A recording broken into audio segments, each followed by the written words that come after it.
Magandang araw po mga ka-rides. Meron po sa ating nag-message na taga Negros Occidental.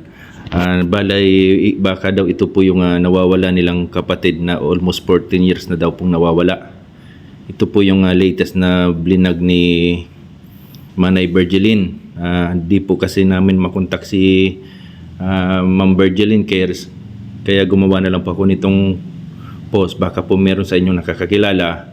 At baka mapansin ni Bergeline Cares, matulungan po natin itong mga kamag-anak niya sa Negros Occidental na matagal na pong nawawala itong si ate na kamukhang kamukha daw po ng kapatid nila. Ang kwento po sa akin nung kapatid, bali dati daw pong nagtatrabaho ang ate niya sa Maynila bilang kasambahay. Tapos sumama po dito sa Bicol sa kaibigan. Tapos dati daw po may contact pa sila, bigla na lang daw pong nawala yung contact.